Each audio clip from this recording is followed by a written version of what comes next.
एक बार एक बड़े से हॉल में बहुत सारे लोग बैठे थे।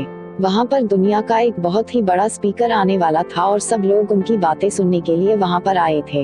लगभग 10 मिनट के बाद वह स्पीकर स्टेज पर आ जाता है और वह बोलता है कि अगर आपने मेरी बात ठीक से सुन ली और समझ ली तो आपकी जिंदगी पूरी तरह से बदल जाएगी।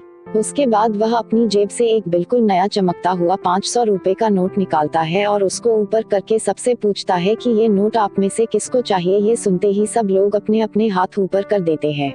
वह स्पीकर बोलता है कि ये नोट मैं आप में से किसी एक को दूंगा, लेकिन इसके लिए आपको थोड़ा वेट करना होगा।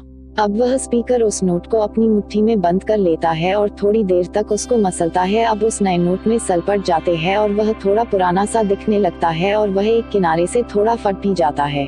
इसके बाद वह फिर उस नोट को ऊपर करके पूछता है, अब ये 500 का नोट किसको चाहिए।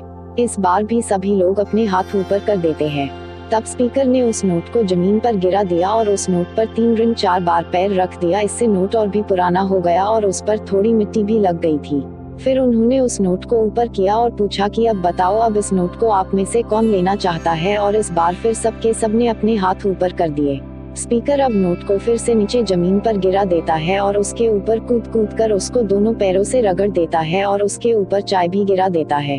अब नोट इतना गंदा हो जाता है कि उसको पहचानना भी मुश्किल होता है। कोई भी उस नोट को देखता तो यही बोलता कि अब ये सिर्फ एक गंदा कागज का टुकड़ा है, अब यह बेकार है, इस दुनिया में इसकी कोई वैल्यू नहीं है। स्पीकर ने एक बार फिर उस नोट को उठाया और ऊपर करके सबसे पूछा, अब इस नोट को कौन लेना चाहता है। और इस बार भी सबने अपने हाथ ऊपर कर दिए।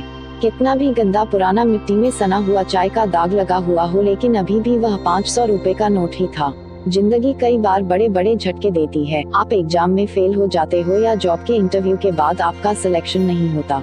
जब आपका बुरा समय चल रहा होता है और आप सिचुएशन का सामना कर रहे होते हो, उसके बाद आपको लगने लगता है कि आप सफलता के लायक ही नहीं हैं। आपको लगता है कि दूसरे लोग आपसे बेटर है और आप किसी काम के नहीं हो, आपकी कोई वैल्यू नहीं है।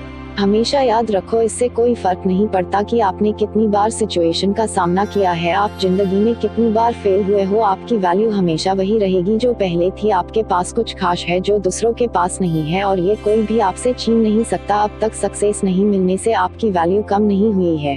आप अभी भी अपने बारे में कितना भी लो फील कर रहे हो, उससे कोई फर्क नहीं पड़ता। जो लोग आपको अच्छे से समझते हैं वो लोग आपके वैल्यू को उतना ही मानेंगे जितना पहले मानते थे। तो अपनी वैल्यू को समझो और कुछ बड़ा करके दिखाओ।